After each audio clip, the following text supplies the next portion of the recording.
Hello दोस्तों, मेरा नाम जीवन है और अभी अभी मेरी सरकारी नौकरी लगी है। मैं पिछले 5 सालों से मेहनत कर रहा था लेकिन एग्ज़ाम क्लियर कर ही नहीं पा रहा था। लेकिन इस बार मेरी सरकारी नौकरी लग गई और वो भी रेलवेज़ में। मुझे जूनियर इंजीनियर यानी कि जेई की पोस्ट मिली है। और जब मैं अपनी माँ को बताने के लिए घर पहुँचा था, मेरी माँ बहुत ज़्यादा खुश थी। लेकिन फिर मैंने अपनी माँ की आंखों में कुछ मायूसी भी देखी। लेकिन मेरे पिता ने मेरी माँ को समझाया, अरे क्यों रोती रहती हो, देखो बड़े शहर में जाएगा तो ये बड़ा आदमी बनेगा। इस समय देखो हमारा मकान कितना छोटा है, हम छोटे शहर में रहते हैं। ये उस शहर में जाएगा तो बड़ा मकान बनेगा और फिर हम भी तो वहाँ चले जाएंगे, इसके साथ रहेंगे। इस तरह मेरी माँ के चेहरे पर मुस्कुराहट आई थी। लेकिन मेरा दिल बैठा बैठा सा जा रहा था। मैंने पढ़ाई तक अपने शहर में ही की है, अपने माँ बाप से दूर मैं कभी नहीं गया। लेकिन इस बार मुझे अकेले रहना पड़ेगा क्योंकि पहले कुछ दिन मेरी ट्रेनिंग होगी, उसके बाद मैं ज्वाइनिंग करूँगा। पता नहीं लोग कैसे होंगे, रहने की जगह कहाँ मिलेगी। लेकिन बड़े शहर में पहुँचने के बाद 2 दिन तक मैंने ट्रेनिंग ली और मैं जान चुका था जिस किराए के मकान में मैं रह रहा हूं वहां लंबे समय तक रहा नहीं जा सकता। अरे 15 दिन का इतना किराया कौन मांगता है। फिर मुझे जानने को मिला कि शहर महंगा है, यहां किराए बहुत ज़्यादा हैं। लेकिन मैं तो एक सरकारी कर्मचारी बन गया हूं ना, मैं क्वार्टर में रह सकता हूं। सरकारी क्वार्टर बने हुए हैं रेलवे अधिकारियों के लिए। जब मुझे ये पता चला मैं बहुत ज़्यादा खुश था। अरे हाँ, क्वार्टर तो अपने घर की तरह होते हैं ना कोई परेशान करने वाला और ना ही कोई चिंता। मैंने अपने सीनियर्स से बात की, अशोक सर जो कि सीनियर इंजीनियर थे। मैंने उन्हें कहा, सर क्वार्टर में मुझे कोई जगह मिल जाएगी, क्वार्टर मैंने सुना है कुछ खाली पड़े हैं। लेकिन अशोक सर कहने लगे, अरे नहीं, नए बने सारे के सारे क्वार्टर भरे पड़े हैं भाई। पिछले 5-7 सालों से कोई छोड़ता ही नहीं, कोई नया आए तो उसे जगह मिलती ही नहीं। भाई देख, तुझे कोई किराए का मकान ही ढूंढना होगा, मैं थोड़ी तेरी मदद कर दूंगा कुछ पैसे कम करवाने में। 1 कमरे से तेरा काम बन जाएगा और 1 साल बाद जब सरकारी तनख्वाह आना शुरू हो जाएगी फिर तो कोई परेशानी नहीं। हाँ मैं जानता हूँ सबके पास शुरू में पैसे नहीं होते। अरे जब मैंने ज्वाइनिंग की थी यहाँ मैं 50 रुपये लेकर आया था। अरे 50 रुपये से क्या बनता है। मैं तुम्हारी दिक्कत जानता हूँ, लेकिन क्वार्टर खाली है ही नहीं तो मैं क्या कर सकता हूँ। इसके बाद लगभग 15 दिनों तक मेरी ट्रेनिंग चली थी और मैं सबको अपनी परेशानी बताता रहा। और मुझे कुछ ऐसा जानने को मिला जो मेरे लिए बहुत ज़्यादा ज़रूरी था। मुझे पता लगा यहाँ कुछ नए क्वार्टर बने हैं जो सारे के सारे भर चुके हैं। लेकिन पुराने क्वार्टर अब भी वैसे के वैसे हैं, लेकिन उनका कोई इस्तेमाल नहीं करता। बस फिर क्या, मुझे लगा अगर पुराना क्वार्टर भी मिल जाए तो कोई परेशानी वाली बात नहीं है, रिपेयर करूंगा और रहना शुरू कर दूंगा। और क्वार्टर में तो कई कमरे होते हैं, अरे बड़ी आज़ादी से रह पाऊंगा। और किराया तो बहुत कम, क्योंकि मैं रेलवे का कर्मचारी हूं। अब मैं फिर से अशोक सर के पास गया था। अशोक सर को मैंने जब ये कहा, सर क्वार्टर तो खाली हैं, आप कह रहे थे क्वार्टर भरे पड़े हैं। अरे मैंने ढूंढे, सारे के सारे क्वार्टर तो खाली पड़े हैं पुराने वाले। जब अशोक सर ने ये सुना, पुराने वाले, वो कहने लगे, तुम्हारा दिमाग तो ठीक है ना, वहाँ रहोगे, देखा है तुमने पुराने क्वार्टर्स को। मैंने कहा, सर मैंने देखा तो नहीं, लेकिन इतना पता है कि वहाँ रहा जा सकता है। वो तो नए क्वार्टर बन गए और पुराने में कोई रहना नहीं चाहता। तब अशोक सर ने कहा, तुम्हें जब सब कुछ पता चलेगा ना, तुम भी रहना नहीं चाहोगे। फिर मैंने उन्हें समझाने की कोशिश की, सर मेरे पास ज़्यादा पैसे नहीं है सर, किराए के लिए जितने पैसे लेकर आया था सोचा था 3 महीने निकल जाएंगे। मेरे पिता बहुत कम कमाते हैं सर, यहाँ पर उधार भी नहीं मिलता। 1 साल बाद सैलरी आएगी, तब तक गुजारा करने में मुश्किल हो जाएगी सर। सरकारी क्वार्टर हैं और तनख्वाह से पैसे खुद ब खुद कटेंगे तो मेरी मजबूरी खत्म हो जाएगी। सर अलॉट करवा दीजिए ना एक सरकारी क्वार्टर सर, पुराने वाला रिपेयर कर लूँगा मैं, रह लूँगा मैं। अशोक सर तब कहने लगे, ठीक है, लेकिन मैं तुम्हें 2 दिनों का वक्त देता हूँ। पूछो सबसे, जानो, देख कर आओ, उसके बाद डिसीज़न लेना, क्योंकि कुछ बातें हैं जो मैं तुम्हें बता नहीं सकता। मेरी कोई जिम्मेदारी नहीं, मैं उन बातों पर यकीन नहीं करता, लेकिन ये तुम्हारे ऊपर है। तुम किसी क्वार्टर में, वो भी पुराने वाले, रहना चाहते हो या नहीं? पहले 2 दिन इंतज़ार करो, पूछो। मुझे लगा 1 दिन की तो छुट्टी है, मैं क्वार्टर की तरफ चलता हूँ। जानने पहचानने वाले कुछ कर्मचारी मिलेंगे नए क्वार्टर्स में, उनसे बात करूँगा, फिर पुराने क्वार्टर्स देखने के लिए अपने साथ किसी को लेकर आऊँगा। मेरा एक दोस्त बना था, वो भी एक जेई था। मैं जैसे ही उसके क्वार्टर में पहुंचा, वो बहुत ज़्यादा खुश था।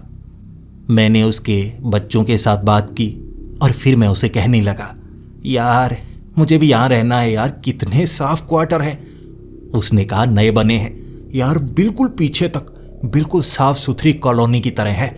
लेकिन यार तेरी किस्मत, कोई छोड़ने को तैयार ही नहीं। और मेरी भी शादी हो चुकी है, अब जब पैसे आएंगे तो अपना मकान बनाऊंगा, तब तक यही ठीक है।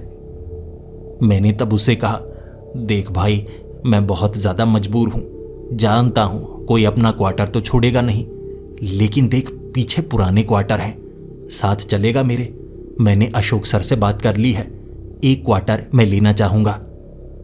तब मेरा वो दोस्त कहने लगा, अबे पागल है, अशोक सर ने तुझे बताया नहीं? मैंने कहा, बताया नहीं, वो भी मुझे मना कर रहे थे, कह रहे थे वहाँ तुम ना रहो तो ज़्यादा सही रहेगा। अरे भाई, मुफ्त में मिल रहे हैं, मैं क्यों नहीं रहूँगा? बड़ा शहर है, खर्च करने के लिए मेरे पास पैसे नहीं हैं। लेकिन फिर मेरा दोस्त कहने लगा, भाई देख, वहाँ रहा नहीं जा सकता। मैंने कहा, यार छत नहीं है क्या?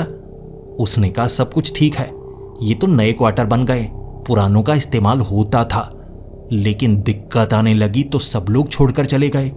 अब देख, नए क्वार्टर इस तरफ, पुराने क्वार्टर उस तरफ, बीच में दीवार तक बनवा दी गई। समझने की कोशिश कर भाई, उस जगह को भूतिया कहा जाता है। कई साल पहले कोई दुर्घटना घटी होगी, उसके बाद से वहां भूतिया घटनाएं होने लगी। नए क्वार्टर में तो कुछ नहीं होता, लेकिन पुराने क्वार्टर की तरफ जब अंधेरा हो जाता है ना, कोई जाने की हिम्मत नहीं करता। देख, अब शाम का वक्त है भाई, मुझे उस तरफ जाने के लिए मत कह। देख, मेरा परिवार है, बीवी डांटेगी मेरी। वो मेरे साथ आया ही नहीं। मैंने कुछ और लोगों से बात की, सब एक ही कहानी बता रहे थे कि वो क्वार्टर भूतिया है, अब उस तरफ कोई नहीं जाता। माना सरकारी इमारतें देखने में भूतिया लगती हैं, दिन के वक्त भीड़ होती है, रात के वक्त सन्नाटा पसर जाता है, लेकिन इसका मतलब ये नहीं हर सरकारी इमारत भूतिया है।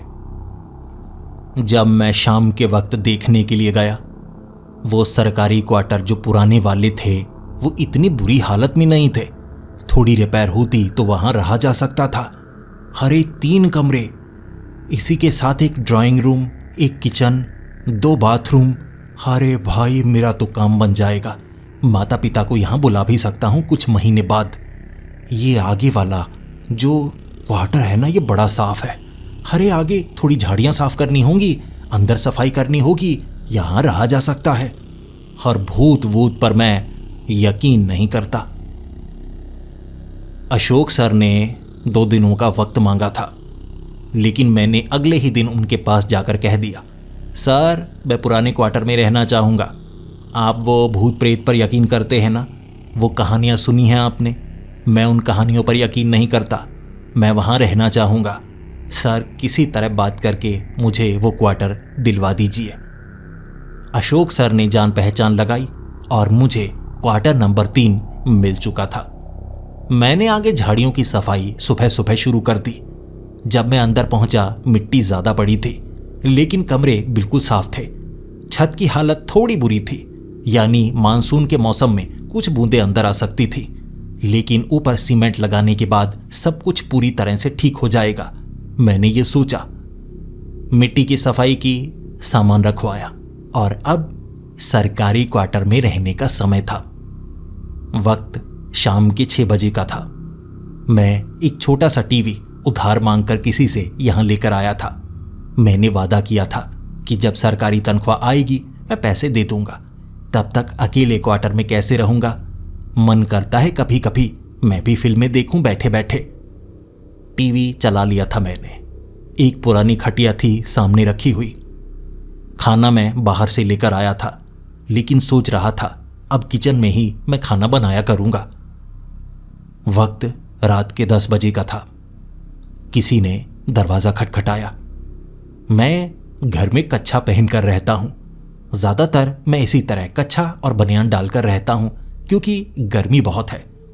मुझे लगा मेरे सीनियर अशोक सर तो नहीं आ गए या कोई सरकारी अधिकारी तो नहीं आ गया जिससे ये पता लगा हो मैं सरकारी क्वार्टर में रहना शुरू कर चुका हूँ। अरे अरे अरे अरे, कहाँ गया मेरा पायजामा, कहाँ गया मेरा कुर्ता। जल्दी जल्दी मैंने कुर्ता पायजामा पहना। दूसरी बार दरवाज़ा खटखटाया गया था। मैं जल्दबाजी में दरवाज़ा खोलकर जब बाहर झांकने लगा, मुझे बाहर कोई नज़र नहीं आया। मैंने दाएं बाएं झांका और फिर मुझे लगा अरे सीनियर ऑफिसर आए होंगे ये जानने के लिए कि सब कुछ ठीक है। दरवाज़ा नहीं खोला मैंने, वो वापस चले गए। उन्हें लगा होगा मैं अंदर हूं ही नहीं। अरे यार, क्या दिक्कत की बात है। कोई बात नहीं, जल्द ही मैं फ़ोन ले लूँगा। अभी तो मेरे पास पैसे नहीं हैं। उसके बाद जब भी वो फ़ोन करेंगे मुझे पता लग जाएगा। मैं फिर से खटिया पर जाकर बैठ चुका था। टीवी मैंने दोबारा चला लिया था। दोबारा दरवाज़ा खटखटाया गया और इस बार मैंने कुर्ता पायजामा पहन रखा था। भागा भागा गया मैं। जल्दी से मैंने दरवाज़ा खोला और दरवाज़ा खोलते ही मुझे उम्मीद थी कि ये अशोक सर ही होंगे। हो सकता है साथ में और कोई भी हो, लेकिन बाहर कोई नहीं था। पूरी तरह से सन्नाटा। एक तो ये पुराने क्वार्टर में कोई लाइट भी नहीं लगी थी। घुप अंधेरा, जिसके बाद मुझे थोड़ा थोड़ा सा डर लगने लगा। जब अंधेरे में आपको कुछ नजर आए ही ना तो डर लगता है। फिर मैंने ठान लिया, यार इतना अंधेरा, कोई मजाक कर रहा है लगता है। मुझे वो दीवार साफ नजर आ रही थी जिसके दूसरी तरफ नए सरकारी क्वार्टर है, लेकिन दीवार के इस तरफ तो घुप अंधेरा। कल मैं बल्ब लेकर आऊंगा, घर के आगे अपने बल्ब लगाऊंगा, तभी तो रोशनी होगी। और लगता है कुछ झाड़ियों की सफाई भी मुझे करनी चाहिए। माना गेट के बेहद करीब है ये वाला क्वार्टर, लेकिन बाहर से निकलते वक्त शायद कोई मजाक करता होगा। उस तरफ कोई बड़ी सड़क नहीं थी, एक मोहल्ले की गली थी। शाम के वक्त लोग वहां से गुजरते थे, शायद रात के वक्त ना गुजरते हों। मेरे मन में कई सवाल आए, लेकिन कुछ समय तक मैं झांकता रहा। कोई वहां पर नहीं था। ये शायद किसी ने मजाक किया होगा, लेकिन पेड़ के करीब कुछ झाड़ियां लगी थी। झाड़ियां हिलने की आवाज आई। मैं घबरा गया। मैंने आवाज लगाकर कहा, कौन है? देखो, मुझे लगता है वहां कोई छिपा है। दोबारा झाड़ियां हिली, लेकिन किसी ने जवाब नहीं दिया। फिर मेरे मन ने कहा, कोई कुत्ता भी तो हो सकता है जो झाड़ियों में छिपा हो, लेकिन कुत्ते दरवाजा नहीं खटखटा सकते। कोई चोरू चक्का ना हो। मैंने जल्दी से दरवाजा बंद कर लिया। उसके बाद मैंने खिड़की से बाहर झांकने की कोशिश कई बार की, लेकिन सरकारी क्वार्टर था ना। जो कांच लगी थी खिड़की में वो इतनी गंदी थी कि बाहर कुछ नजर नहीं आ रहा। फिर मैंने टीवी बंद किया। मैं चाहता था बाहर की हर आवाज सुनना। कुर्ता पायजामा पहने खटिया पर लगभग 1 घंटे तक बैठा रहा। कभी कभी दरवाजे के पास आता, सुनने की कोशिश करता कि बाहर कोई है या नहीं, कोई चोर लुटेरा ना हो। आवाज हल्की फुल्की आती रही, लेकिन दोबारा किसी ने दरवाजा नहीं खटखटाया और मैं वैसे भी खोलने वाला नहीं था बिना आवाज लगाए। फिर मेरी आंख कब लग गई मुझे पता ही नहीं चला। सुबह सुबह तैयार होकर मैं काम पर निकला था। अशोक सर ने मुझसे पूछा था, पहली रात कैसी रही? कोई परेशानी तो नहीं हुई? देखो, मैं तुम्हारे लिए कोई अच्छा छोटा कमरा ढूंढ दूंगा जो बहुत सस्ता हो, तुम्हारा काम बन जाएगा। वो जगह सही नहीं है, बहुत कहानियाँ सुनी हैं मैंने। उस दिन काम बहुत ज़्यादा था। मैं अशोक सर की बातें ज़्यादा समय तक सुन नहीं सकता था। वो सीनियर थे, काम कम करते थे, ज़्यादातर ऑर्डर झाड़ते रहते। मुझे तो काम करना पड़ता ना। मैं बड़ी मेहनत से काम कर रहा था। मुझे कई तरह के काम करने पड़ते। कह सकते हैं मैं एक जेई था। कभी मुझे प्लम्बर भी बनना पड़ता, कभी मुझे वायरिंग भी ठीक करनी पड़ती। इलेक्ट्रीशियन का काम भी मुझी को सौंपा गया था।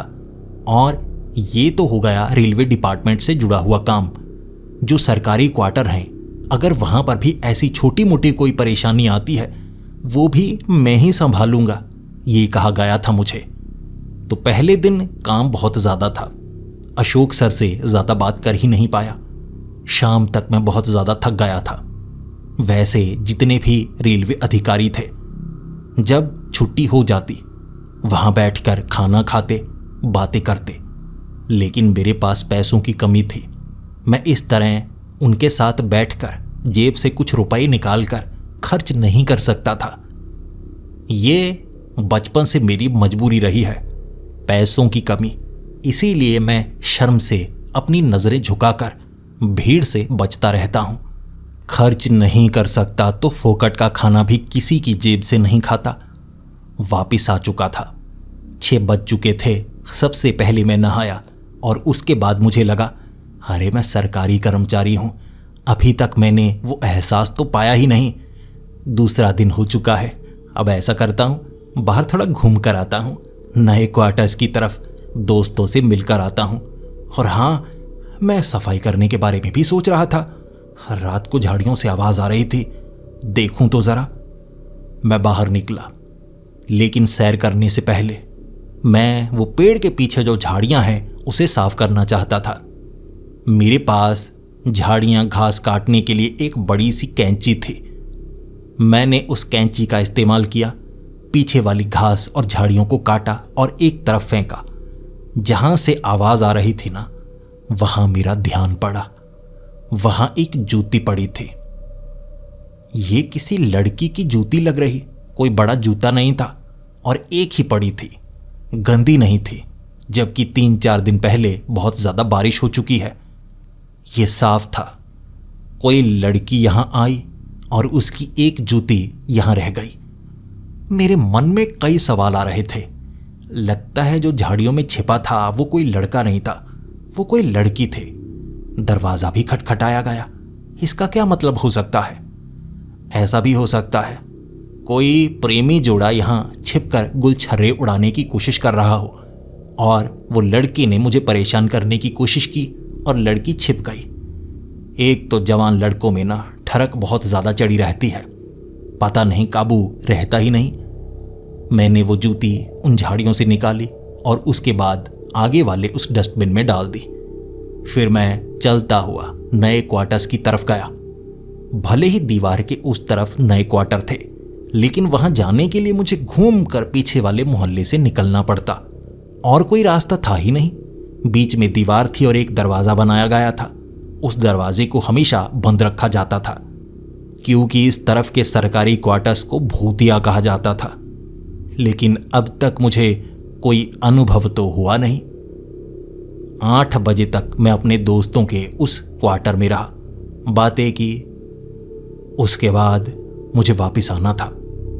वापस उसी मोहल्ले के बीच से निकल रहा। बच्चों को खेलते हुए देखा मैंने। वहाँ काफ़ी टपरी वाले भी थे, गोलगप्पे वाले भी थे। गोलगप्पे खाए मैंने। उसके बाद रेलवे लाइंस के पीछे वाली उस गली से निकलते वक्त मुझे सन्नाटे का एहसास हुआ। पीछे मोहल्ले में काफ़ी ज़्यादा भीड़ थी, लेकिन यहाँ सन्नाटा पसरा हुआ। तभी पीछे से किसी ने आवाज़ लगाई, रुको। आवाज़ इतनी तेज थी कि मैं डर गया। मुझे लगा किसी लड़की ने आवाज़ लगाई है।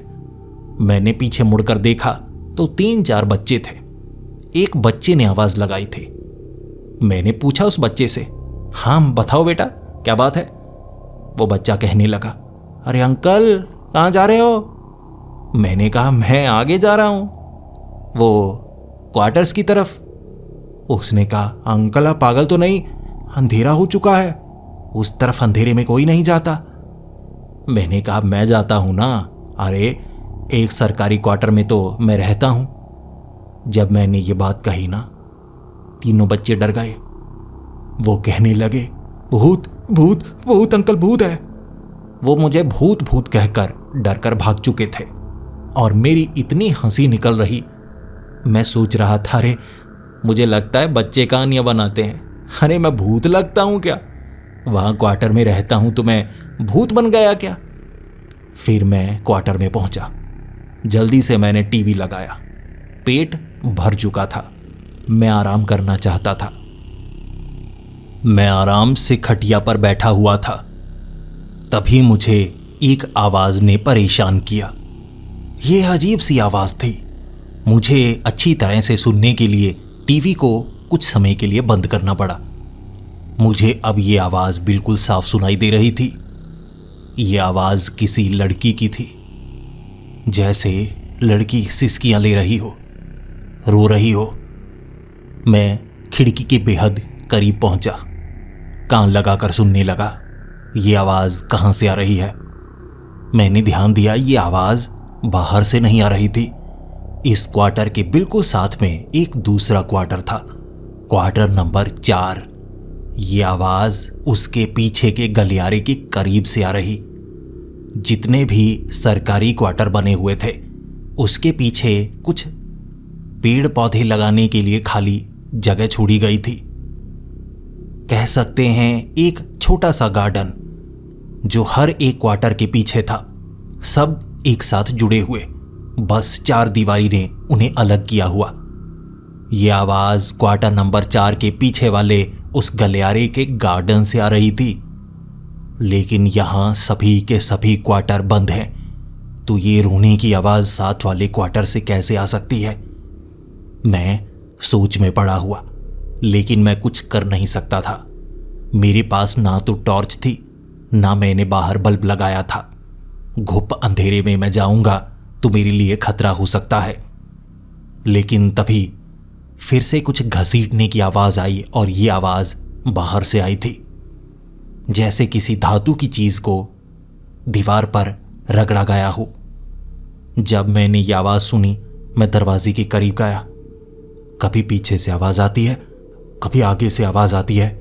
यहां चल क्या रहा है? फिर एक जोरदार आवाज आई, जैसे कुछ दरवाजे पर मारा गया हो। क्योंकि मैं दरवाजे पर कान लगाकर सुन रहा था, यह आवाज इतनी तेज थी कि मेरी चीख निकल गई। लेकिन मैं कुछ नहीं कर सकता था। मैं खटिया पर आकर बैठा।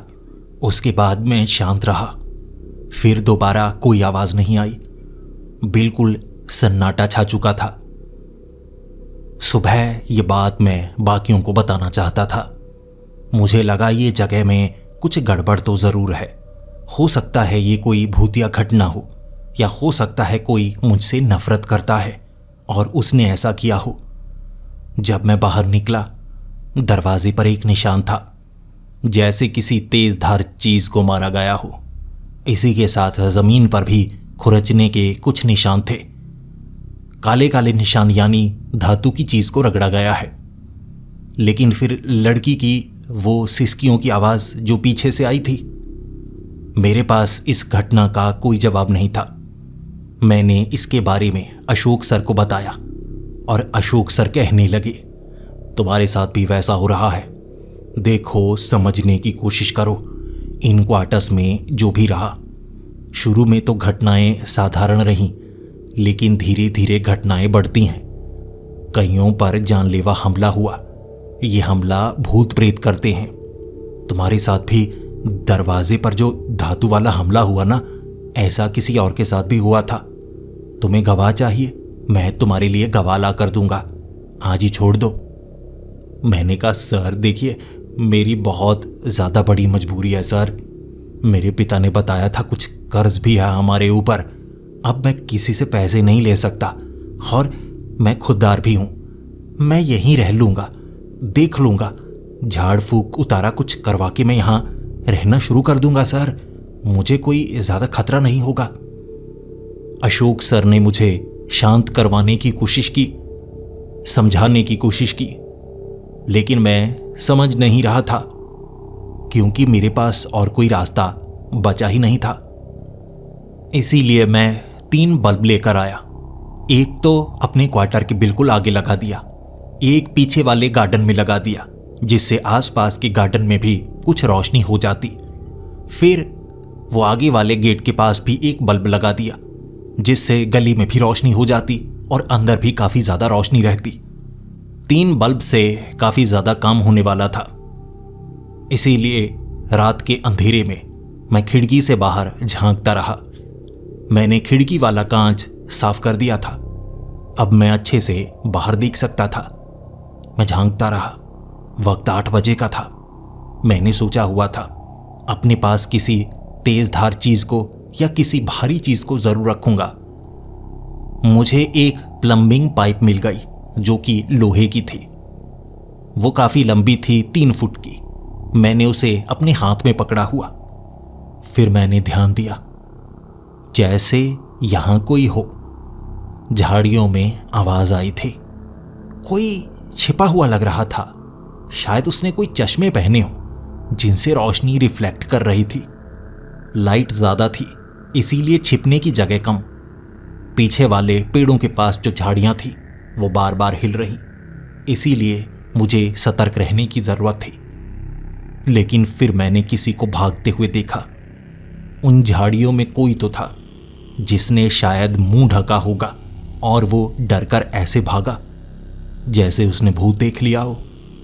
लेकिन वो झाड़ियों में करने क्या गया था? मुंह ऐसे ढका था और हाथ में कुछ लोहे की चीज थी, जैसे हथियारबंद कोई इंसान किसी दूसरे को नुकसान पहुंचाने के लिए यहां आया हो। लेकिन उसके जाने के बाद भी मुझे एक अलग सी आवाज ने परेशान किया। यह आवाज पीछे वाले गार्डन से आ रही थी। यह आवाज किसी लड़की की सिसकियों की आवाज थी। मैं दरवाजा खोलकर बाहर जाना नहीं चाहता था, लेकिन यहां से मैं अगर दूसरे वाले गार्डन में देखूं तो मैं साफ साफ ये पहचान सकता हूं कि वहां पर कोई है या नहीं। जिसके बाद मैंने सोचा मैं दीवार पर चढ़ जाता हूं, दूसरी तरफ झांकता हूं। ये बिल्ली की आवाज है, किसी और जानवर की आवाज है, या सच में किसी लड़की की आवाज है? जानने के लिए मुझे दीवार पर चढ़ना होगा। मैं दीवार के नीचे कुछ ईंटों को लगाकर ऊपर की तरफ लटक गया। दीवार 7 फुट ऊंची थी। इस गार्डन से दूसरे गार्डन की तरफ जब मैं देख रहा, मुझे वहां पर एक अनार का पौधा नजर आया। एक तरफ अमरूद का पौधा लगा था। नीचे ईंटें लगी थी, इसी कारण घास थोड़ी कम थी। बिल्कुल बीच में बैठी हुई मुझे एक लड़की दिखी जिसकी पीठ बिल्कुल मेरी तरफ थी। अब तक मुझे यह बात का पता नहीं चला था कि इस जगह को भूतिया क्यों कहा जाता है। जो घटनाएं हुई मैं उन घटनाओं को भूतिया नहीं कह सकता था, लेकिन ये लड़की बंद क्वार्टर में यहां बैठी कर क्या रही है? वो लोहे वाली पाइप मैंने हाथ में पकड़ी हुई थी। यहां से आवाज लगाकर मैंने कहा, कौन हो तुम? रो क्यों रही हो? वो लड़की चुप कर चुकी थी। पतली सी थी, कमजोर सी थी। फिर वो उठकर खड़ी हुई, लेकिन मुंह दूसरी तरफ ही था और ऐसा लग रहा था बाल बिखरे हुए हों। उसके बाल चेहरे के ऊपर आए हुए साफ दिख रहा था पीछे से। मैंने दोबारा कहा, कौन हो तुम? तुम यहां रहने वाली नहीं लगती। इन सरकारी क्वार्टर्स में मेरे सिवा और कोई नहीं रहता। बताओ तुम यहां क्या कर रही हो और रो क्यों रही हो? क्या तुम्हें किसी मदद की जरूरत है? उसने जवाब नहीं दिया, लेकिन मैं सवाल पर सवाल दागता जा रहा था। देखो, तुम्हें जवाब देना होगा वरना मैं पुलिस को बुलाऊंगा। इस तरह से तुम दीवार फांद कर यहां नहीं आ सकती। बताओ, तुम अकेली हो या तुम्हारे साथ कोई और है? इस बार उसने जवाब दिया, मेरे साथ और कोई नहीं है। ये बात सुनने के बाद अब ये साफ हो गया था, भेष बदले ये कोई लड़का नहीं था, बल्कि ये लड़की ही थी। लड़की की आवाज साफ। फिर मैं कहने लगा, इधर मुंह घुमाओ, कौन हो तुम? वो धीरे धीरे घूमने लगी। फिर मेरी तरफ मुंह कर लिया था उसने। उसके चेहरे पर इतने बाल थे कि मैं उसका चेहरा अच्छे से देख ही नहीं पा रहा, क्योंकि सारे के सारे बाल उसने आगे की तरफ किए हुए यकीनन मुझे डराने की कोशिश कर रही थी। मैंने उस लड़की को धमकी दी, चेहरा दिखाओ अपना, क्योंकि बल्ब इस तरफ लगा था। उसके चेहरे पर काफी ज्यादा रोशनी पड़ रही थी। उसने अपनी उंगलियों को बालों के बीच फंसाया। दोनों हाथों की दोनों उंगलियां उसने ऐसे एक तरफ की जैसे वो अपने चेहरे पर बालों के इस पर्दे को हटा रही हो। जब मैंने उसका चेहरा देखा, उसका चेहरा बड़ा भयानक था। मैं उसे पहचानने की कोशिश कर रहा। मुझे लगा चेहरे पर काला काला सा उसने कुछ लगाया है, और फिर एक झटके से वो गायब हो गई। वो गार्डन पूरी तरह से खाली था। मैंने पलकें झपकी होंगी, बिल्कुल 1 सेकंड का, शायद वो 1000वां हिस्सा होगा, तब वो गायब हो गई। मैं देखता रह गया। अरे भागी भी नहीं, कहाँ गई? मैं डर चुका था, जिसके बाद मैं अपने क्वार्टर के अंदर आ गया। मेरे रोंगटे खड़े हो चुके थे, मेरी टांगें कांप रही थी, मेरे हाथ भी हिलने लगे थे। मेरे दिल की धड़कन इतनी ज्यादा तेज थी कि काबू आ ही नहीं रही। मैंने पानी पिया, फिर मैंने बाहर झांका, पीछे झांका। अब मैं समझ चुका था, जो सब कहते हैं वो बात बिल्कुल सच्ची है। ये क्वार्टर भूतिया है। मैंने अपनी आंखों से एक भूतनी देखी। अब मैं क्या करूं? अब मैं क्या करूं? लेकिन मैं यहां रहना चाहता हूं, इसे छोड़ भी नहीं सकता। मेरे पास और कोई रास्ता नहीं है। ये सोचकर उस रात मैं सो गया था। दोबारा कोई आवाज नहीं हुई। अगली सुबह अशोक सर मुझसे पूछ रहे थे कि मेरा हाल कैसा है। मैंने कहा, सर हाल ठीक ही है, बेहतर तो नहीं कह सकता, ठीक ठाक कह सकता हूं। अशोक सर ने पूछा, क्या हुआ?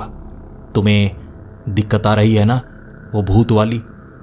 मैंने कहा, जी सर बिल्कुल। आपको नहीं पता रात को मैंने क्या देखा? उन्होंने पूछा, आखिर मैंने क्या क्या देखा? और मैंने पूरी बात बताई। मैंने किसी को झाड़ियों से भागते हुए देखा।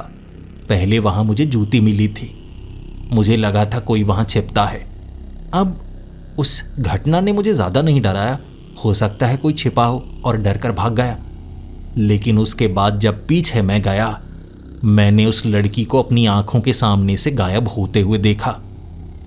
अशोक सर कहने लगे, तुम पागल हो, बच गए तुम। अगर तुम्हें वो पकड़ लेती, मौत के घाट उतार देती। छोड़ दो क्वार्टर को, छोड़ दो। मैंने कहा, सर मजबूरी समझिए, मैं छोड़ नहीं सकता। मुझे लगता है मुझे कुछ करना चाहिए।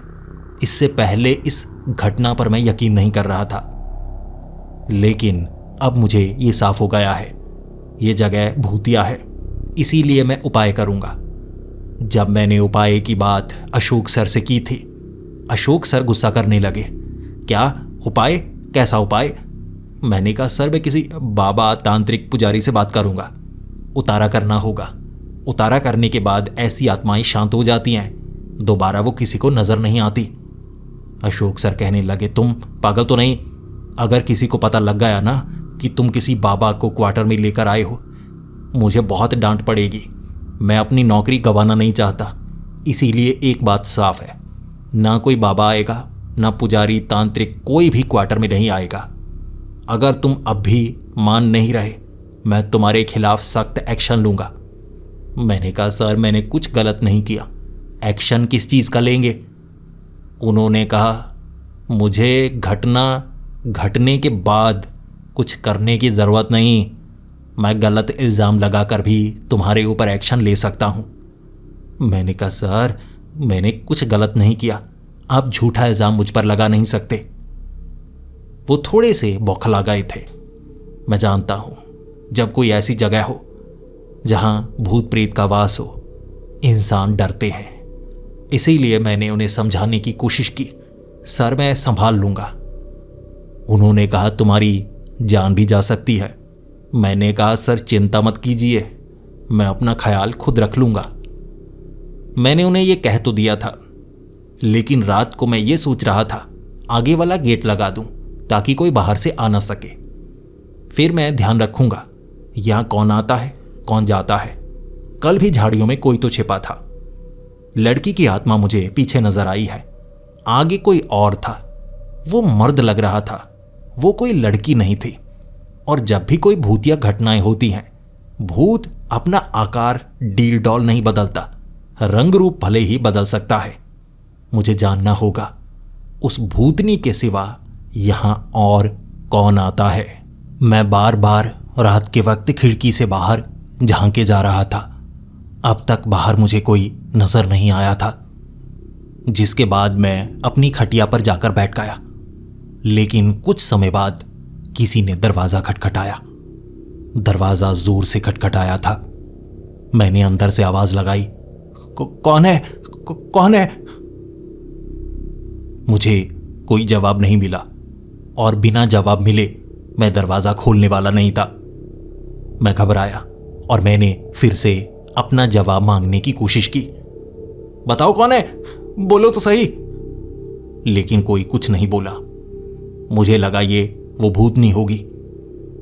लेकिन कमाल की बात थी, जब मैंने पीछे मुड़कर देखा ना, पीछे वाली खिड़की में मुझे उस लड़की का चेहरा नजर आ रहा था। अब उसका चेहरा उतना भयानक नहीं था, बल्कि खिड़की से अंदर झांक रही और मुझे इशारा कर रही थी उंगली से, नाम का। मैं डर गया। वो आगे भी है, वो पीछे भी है। मैं दरवाजा नहीं खोलूंगा। उसके बाद दोबारा किसी ने दरवाजा खटखटाया, लेकिन वो लड़की तो पीछे थी। आगे से दरवाजा कौन खटखटा रहा है? मैंने दरवाजा खोला ही नहीं और फिर एक हल्की सी आवाज आई। ये उस लड़की की आवाज नहीं थी, ये एक मर्द की आवाज थी। लेकिन कोई आवाज को पतली करके ये कह रहा था, अरे देखो, मैं तुमसे मिलने आई हूं। मैं तब समझ गया कुछ गड़बड़ है। मैंने पीछे देखा, वो भूतनी अब भी पीछे वाली खिड़की पर थी, ना में इशारा कर रही। फिर उसकी आवाज भी मुझे सुनाई दी, दरवाजा मत खोलना। वो खुद मुझे सतर्क कर रही थी कि मैं दरवाजा ना खोलूं, जबकि आगे से कोई दरवाजा खोलने के लिए कह रहा था। फिर दरवाजे के ऊपर किसी ने जैसे तेज धार हथियार से वार किया हो। 2-3 बार वार किया गया था, जिसके बाद कोई भागा। ऐसा महसूस हुआ जैसे 1-2 लोग हों। फिर वो भूतनी गायब हो गई। खिड़की से मैंने बाहर झांका। मुझे दूर भागते हुए 2 आदमी नजर आए। भले ही कपड़े काफी अजीब पहने थे, काले रंग के कपड़े से मुंह भी ढका हुआ था, लेकिन वो 2 मर्द थे। आगे वो थे, पीछे वो लड़की थी। यहां चल क्या रहा है? मुझे गड़बड़ की बू तो बहुत पहले से आ रही थी। अब मुझे ऐसा लगने लगा भूतनी तो है ही जो मुझे नजर आ रही है, लेकिन वो भूतनी इतनी परेशानी नहीं कर रही जितनी परेशानी जिंदा लोग कर रहे हैं।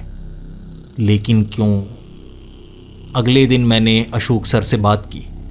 जब मैंने ये बात अशोक सर को बताई कि मैंने भूतनी देखी और उसने मुझे सतर्क किया था कि मैं आगे वाला दरवाज़ा ना खोलूं, अशोक सर ने कहा, तुम पागल हो, तुम मुझ पर यकीन करना शुरू कर चुके हो। यही शुरुआत है। जो यहाँ पर रहा उसने यही कहा कि वो भूतनी बुरी नहीं है, और जो कहता है वो बुरी नहीं है, उसके साथ सबसे ज़्यादा बुरा होता है। तुम इतने समय तक उसे देखने के बाद भी रुके हुए हो। कोई और होता तो भाग जाता। वो भूत हैं, तुम्हें लग रहा है लोग हैं। अगर तुम उनके सामने आ गए ना, मुसीबत में पड़ जाओगे। भूत मारते नहीं, मौत के घाट उतार देते हैं। मैंने कहा, सर वो भूतनी जरूर थी, मैं मानता हूं, लेकिन वो लोग कोई भूत नहीं थे। अशोक सर मुझे समझाते रहे। मैं मानने वाला नहीं था। मैं इस मुसीबत से निजात पाना चाहता था, सच का पता लगाना चाहता था। रात का वक्त था और मैं जानता था मेरी जान को खतरा हो सकता है, ना सिर्फ उस भूतनी से बल्कि उन लोगों से भी जो छिप छिप कर आते हैं, मुझे डराते हैं। मुझे तो ऐसा ही लग रहा था। इसीलिए सच को जानने के लिए मैंने एक तरीका अपनाया। मैंने कुछ खड्डे आगे खोद दिए, खड्डों के नीचे नुकीली लकड़ी को फंसा दिया और खड्डे ऐसे खोदे कि झाड़ियां उनके ऊपर बिल्कुल सही तरीके से टिकाई और मिट्टी डाल दी। ऐसे कई खड्डे खोदे थे। ना दिन में यहां कोई आता था, ना रात को यहां कोई आता था। मैं जानता था मेरे क्वार्टर तक सही तरीके से कैसे आना है। बाकी कोई अगर दरवाजे के करीब आएगा तो खड्डों में गिरेगा, चोट भी लगेगी उसे, और ये बात मैं किसी को नहीं बताऊंगा। मुझे किसी पर भरोसा नहीं था। मैंने ऐसे कई खड्डे खोदे थे, जिसके बाद मैं पीछे वाले गार्डन में गया। वहां से मैंने दूसरे गार्डन की तरफ झांका। वो लड़की की आत्मा यहां नजर आती है। माना जगह भूतिया है, लेकिन अब तक उसने कुछ भी ऐसा नहीं किया जिसे मैं नुकसानदायक कह सकूं। दूसरे गार्डन में मुझे लड़की नजर आई, बिल्कुल वैसी ही, नीचे बैठी हुई रो रही थी। सिसकियों की आवाज मुझे सुनाई दे रही थी। मुंह दूसरी तरफ किया हुआ उसने, और मैंने पीछे से आवाज लगाई, तुम यहां क्यों बैठी रहती हो? और उसने जवाब दिया, मेरी मजबूरी। रोते रोते उसने कहा था। और फिर मैंने उससे एक और सवाल पूछा, तुम एक भूत हो ना? उसने हां में सर हिलाया। फिर मैंने उसे कहा, तुम मुझे डराती क्यों हो? तुम्हें मुझसे क्या चाहिए? तुम मुझे भगाना चाहती हो? उसने ना में जवाब दिया। मैं ये जानता हूं, अगर कोई भी भूत या प्रेत आपको नजर आता है, वो डरते नहीं। अगर आपसे वो बात कर रहे हैं तो कोई ना कोई दर्दनाक घटना वहां घटी होती है। वो जवाब देते हैं। मैंने उससे कई सवाल किए। वो मुझे नुकसान पहुंचाना नहीं चाहती थी। मैंने उससे पूछा, तुम आगे से दरवाजा क्यों खटखटाती हो? उसने कहा, मैं नहीं खटखटाती। मैंने उसे कहा, तुमने दरवाजा खोलने से मुझे मना किया। हो सकता है गलती से मैं दरवाजे को खोल देता। तुमने ऐसा क्यों किया? उसने जवाब दिया, तुम्हारी जान को खतरा है, तुम्हारी जान को खतरा है। मैंने पूछा, खतरा किससे? उसने उंगली कर दी आगे की तरफ। किसी ने दरवाजा खटखटाया था। मैं सहम सा गया। मैंने पीछे का दरवाजा खोला, तभी तो मैं गार्डन में था। किसी ने आगे का दरवाजा खटखटाया और चिल्लाने की आवाज भी आ रही थी। यकीनन कोई खड्डे में फंसा होगा, लेकिन जो दरवाजा खटखटा रहा था वो तो दरवाजे तक पहुंच गया ना। फिर मुझे छत पर चढ़ने की आवाजें सुनाई दी। 4 से 5 लोग होंगे जो छत पर चढ़े थे। मैं चिल्लाने लगा था। चीखने चिल्लाने की आवाजें दूसरे नए क्वार्टर्स तक तो जरूर पहुंचेंगी, ये सोचा था मैंने। लेकिन दरवाजे खुले नहीं थे, इसीलिए शायद वहां तक आवाज ना पहुंचती। लेकिन मैंने कोशिश जारी रखी। 2 लोग पीछे वाले दरवाजे पर आ चुके थे, 2 लोग आगे वाले दरवाजे पर थे। वो दरवाजे को तोड़ने में लगे हुए थे। वो जानते थे मैं भूत प्रेत से डर नहीं रहा, इसीलिए वो डराने में लगे। और उन्होंने नकली कपड़े पहने थे, यानी कि भेष बदला हुआ, काले से कपड़े, उन पर खोपड़ी बनी। ये नकली कपड़े थे मुझे डराने के लिए। असली भूतनी भी है, लोग डराते भी हैं, लेकिन क्यों? मैंने दरवाजा नहीं खोला। उनमें से एक बहुत ज्यादा जख्मी था। दूसरे ने भी ऊपर चढ़ने की कोशिश में पैर उस खड्डे पर रख दिया जहां से वो भी जख्मी। अब आगे वाले दोनों जख्मी थे। फिर उनके शरीर से खून बह रहा। जो पीछे थे वो भी दरवाजा खोल नहीं पाए। इस तरह से उन्हें यहां से जाना पड़ा।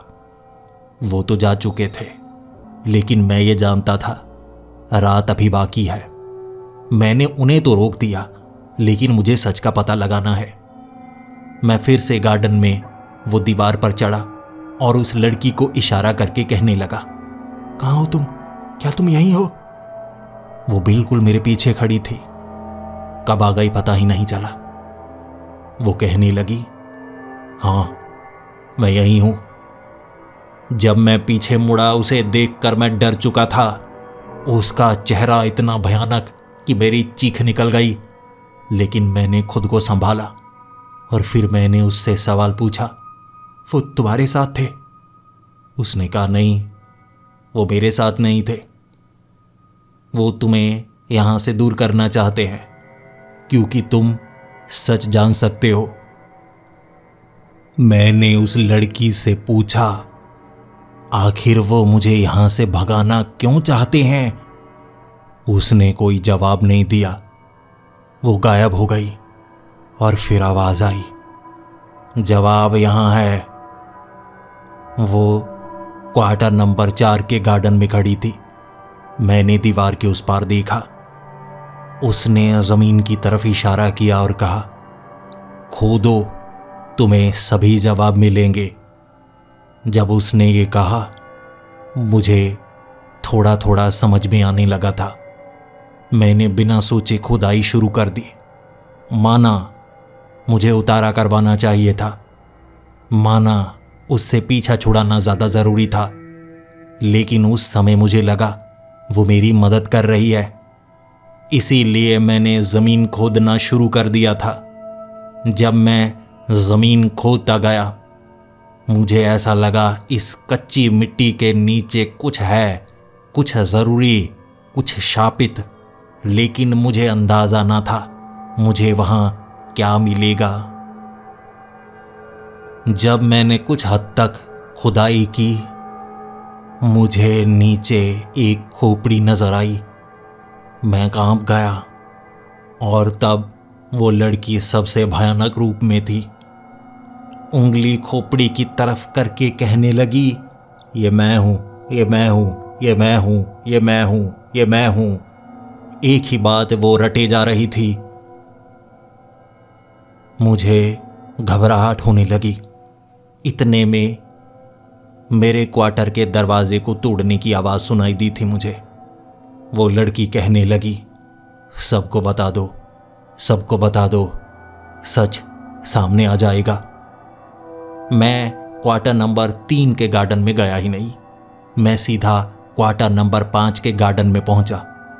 मैं छत पर चढ़ा। उसके बाद 4 क्वार्टर तक मैं छत से ही भागता हुआ नए क्वार्टर्स की वो दीवार फांद कर उस तरफ जा चुका था।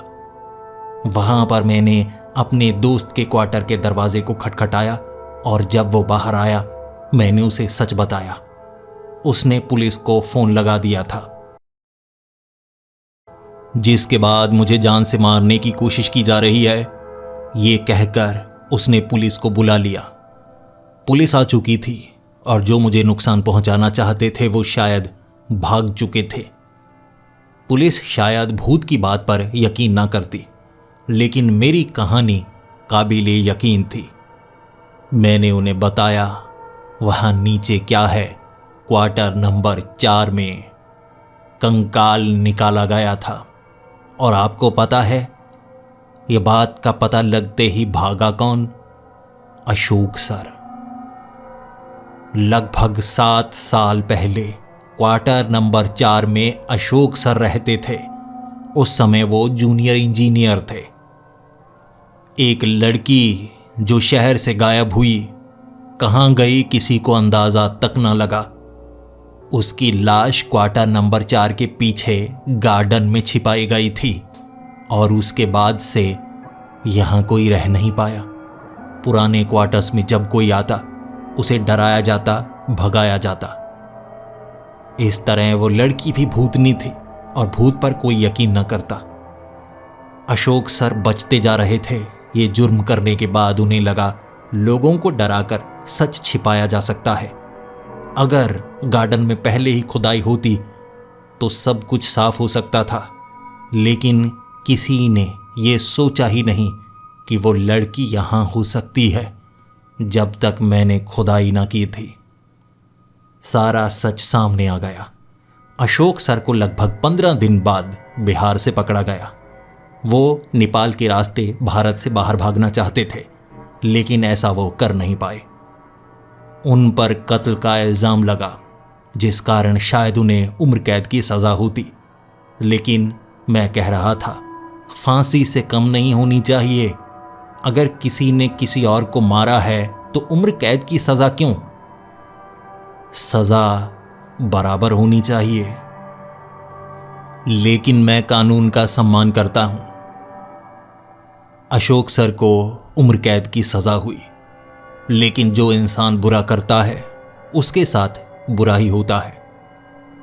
वो इंसान जो जिंदगी को अच्छे से जी रहा था, एक जुर्म करने के बाद उसे ऐसी सज़ा मिलेगी उसने सोचा ना होगा। जेल में अशोक सर ने आत्महत्या कर ली, और इस तरह जब यह खबर मुझे मिली तब भी मैं क्वार्टर नंबर 3 में ही था। वो लड़की अब भी समय समय पर नज़र आया करती थी, लेकिन उसके बाद से वो कभी नज़र नहीं आई। बहुत समय हो चुका है इस घटना को घटे। क्वार्टर काफ़ी पुराने हो चुके हैं, अब वहाँ रहा नहीं जा सकता। अब मेरा नया घर भी बन चुका है, और मैं आज भी वो क्वार्टर से अपना रिश्ता तोड़ नहीं पा रहा हूँ। समय समय पर जाता हूँ वहाँ, एक अलग सा एहसास पाने के लिए। मैंने शायद भलाई का काम किया है, मुझे तो यही लगता है। लेकिन आपके इस पर क्या विचार हैं?